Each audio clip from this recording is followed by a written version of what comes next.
Prior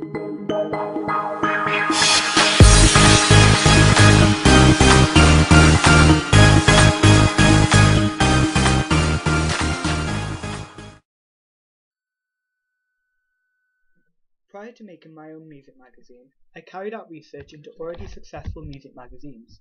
The two global music magazines I looked at were Q Magazine and Billboard. My reason for choosing these two magazines as style models was because I equally really liked elements used in both of them and wanted to utilize and adapt them into my own work. The codes and conventions that I've used on my front cover. When looking through various different magazine covers, a common aspect I have noticed was that a mid-shot was often used. This was something I wanted to utilize because it meant that the space for text and quotations could be used around the outside of the images. I also wanted to replicate the narrative often expressed in the front cover images I had seen. I wanted to convey a rebellious, new, controversial artist, and this was portrayed through the arrogant poses my model chose to do, and this meant that I could direct my audience to a demographic of young, carefree, hedonistic teenagers. I had decided to entitle my artist as Kia B. My reasons for this because it complemented the narrative well and it actually sounded like a new controversial artist, which was the true aim of mine. When it came to choosing fonts, I had already initially decided that I would use 3 different fonts on the front cover.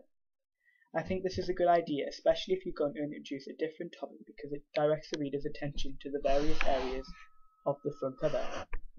During my research, I also found that if they were going to feature an artist on the front cover, that a colour or font is often associated with that artist. This worked well for me and was something I wanted to utilize for professional reasons, but also it meant that I designed a logo that looked aesthetically pleasing and realistic. I matched the font with the model's lipstick so that it created a sense of fluidity and consistency because I felt that I didn't want areas of my music magazine to be disjointed, and I wanted to create a music magazine that had identity and that could have been going for 50 years. On the front cover, I decided to use taglines to make the music magazine more authentic and realistic and stand out. This also helped me create something that could have been around for a substantial amount of time, and I could have created something that was realistic and could be trusted within the music industry. I chose a name that is thematically linked to music. My chosen name, Shuffle, offers a diverse and creative and relevant name, especially with the new technologies in today.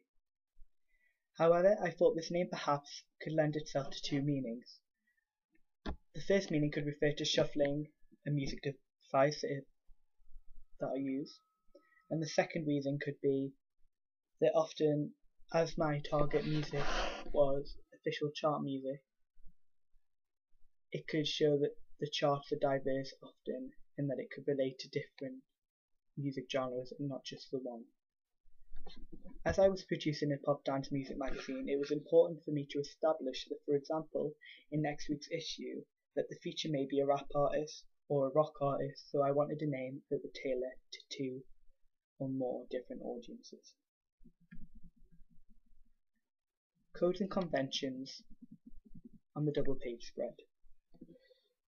When it came to taking my images for the double page spread, I wanted the image to have a direct address to the audience. This was because it entices the reader to often buy the magazine because the celebrity featured is looking directly at the audience and should hopefully encourage them to buy the magazine. I had included a quote from the interview and put it on top of the image. I did this because it clearly attracts the reader's eyes, and I made sure that what my artist was saying was controversial and shocking, so that the reader was well and truly gripped to the story.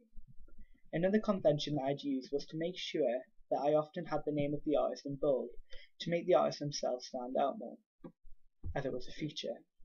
I had also used a large letter K watermark behind the article so that it matched with Kia B's name. As well as maintaining a professional aspect, it allowed me to make my artist stand out even more.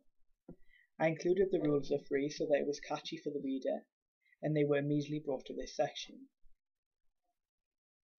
The repetition of words would hopefully embed the artist in their minds more. This also meant that I was introducing the artist for people who were unsure of who she was. I made sure that the font I was using throughout was a size 11 for the articles, so that it looked more professional. However,